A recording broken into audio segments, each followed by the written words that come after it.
Aqui nesse simpósio das Bran 2019 em Campinas, só tem PhD aqui, gente. Só tem prateleira de cima. Olha só aqui do meu lado, professor Maurício Palma Nogueira, grande amigo. Agora também grande inspirador aí para quem precisa de saúde. Pensa num caboclo com saúde, é ele, tá bom, querido? Tudo bom, Carlão? Prazer estar aqui com você. Boa transformação em primeiro lugar aí. Você perdeu uns quilinhos também, né? Ah, deu uma roupa e meia já. Oh, uma roupa e meia, hein, rapaz? Escuta, brincadeiras à parte, que simpósio bonito, né, rapaz? Maravilhoso, as Bran tá de parabéns, a Beth, a Demar, todos os associados aí, fantástico que eu vi aqui hoje e tô bem animado para amanhã. Me dá uma palhinha aqui, pessoal, eu quero saber o seguinte, por que é que dá para apostar na pecuária brasileira?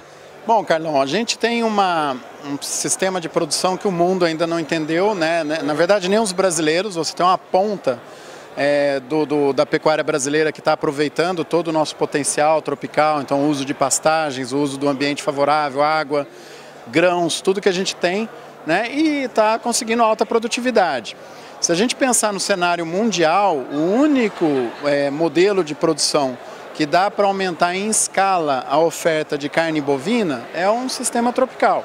Né? Embora a gente tenha aí outros países, né, que daria quase duas vezes e meia a área brasileira em sistemas próximos aí do que a gente pode fazer, o Brasil é o único que está fazendo. Né? Colômbia, Bolívia, algum aí chegando um pouco perto, mas bem longe ainda dos níveis que a gente tem aqui no Brasil. Então, se a gente pensar no longo prazo, toda a demanda crescente por proteína, a gente vai ofertar proteína, né, num mundo que tem vontade de comer. Então, nós vamos ocupar um espaço cada vez maior.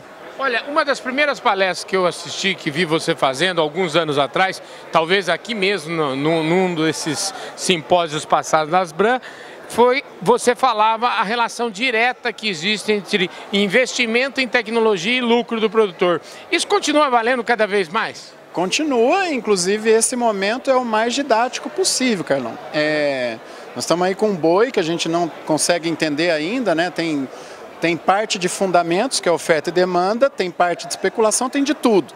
Mas o boi passou de 200 no físico, coisa que a gente não esperava nem nos melhores das projeções para esse ano. Pois é, nas primeiras análises que a gente viu aí, acho que 15 dias atrás, talvez nem isso, eles falavam de 200 e pouco em outubro do ano que vem, né? Pois é.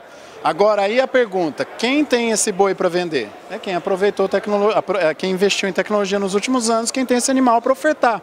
Né? Então a tecnologia, ela permite que você ganhe escala por área. Então seja a propriedade pequena ou grande, você tem que aumentar a venda de acordo com os ativos que você tem. Né? Agora tem uma coisa que é verdade, Carlão, a gente tem que mencionar.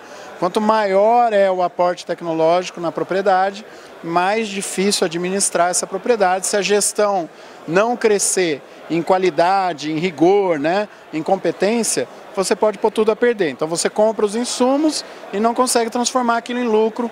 Não é o problema, não é da tecnologia, o problema é da gestão da tua propriedade. Né? Em escala, a gente sempre espera um ganho maior, quanto maior for o nível de tecnologia. Complicou um pouquinho, tem que melhorar a gestão, né? A gestão tem que até vir antes, né? Até as decisões, inclusive nós estamos chamando muita atenção dos pecuaristas, mesmo que o preço, né, saia dos patamares agora que estão e venha para baixo, ele vai cair para cima do que a gente esperava. Então o ano é bom, 2020 tende a ser bom, 2021 tende a ser bom também. A gente não tem hoje no horizonte, a menos que aconteça alguma coisa, perspectiva de piora no cenário. E geralmente, Carlão, os produtores adotam decisões que às vezes vão acabar aumentando o custo de produção lá na frente em momentos de preços altos, não é o inverso.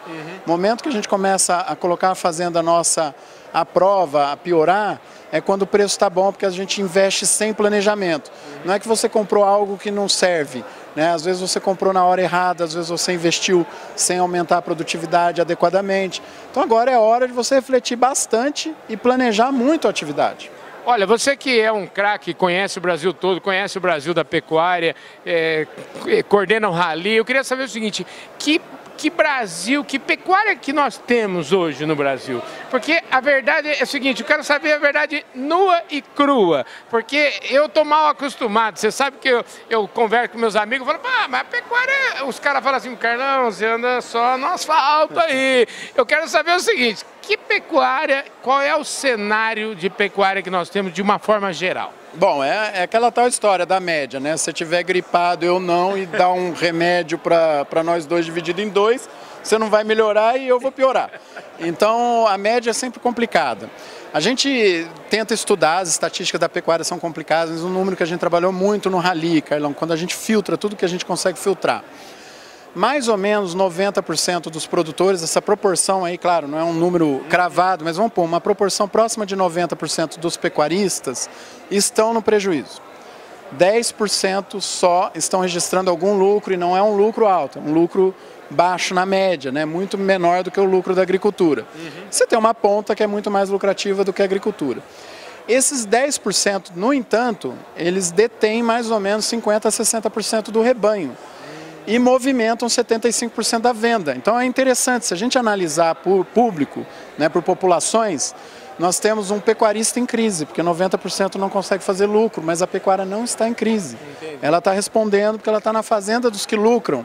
Então a tendência é que a gente tenha uma pecuária cada vez mais dinâmica, que responda, né? Então você pega o estímulo hoje, que nós estamos vivendo nesse momento, com toda essa questão aí da China, o mercado perdeu referência, nós vamos ter um estímulo fantástico para os próximos anos, para o produtor tentar responder, antecipar esse boi para menos de 30 meses, carcaça completa. É uma revolução que nós estamos vendo aí, que já vem acontecendo, né?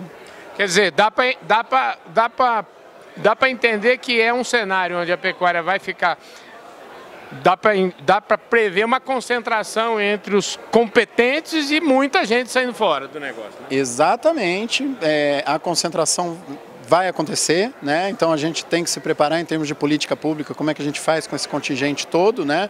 Aí vamos entrar na discussão de sustentabilidade, que nem é bom falar aqui, senão nós vamos ficar horas, mas nós temos que nos preparar para isso. A concentração acontece em todo o mercado de margem em queda, né? Então, margem está caindo, vai concentrar, né? E muito mais do que outros setores, isso já vem acontecendo. Querido, obrigado, viu? É sempre bom ter uma aula. Se eu Fala Carlão com o Maurício, é assim, é uma aula, não devia chamar Fala Carlão, é uma aula. Obrigado, viu, querido? Muito obrigado, Carlão. Muita gentileza sua. É isso aí, gente. Fala Carlão conversou aqui com o Maurício Palma Nogueira nesse evento extraordinário, Simpósio Asbram 2019, e a gente vai ficando por aqui.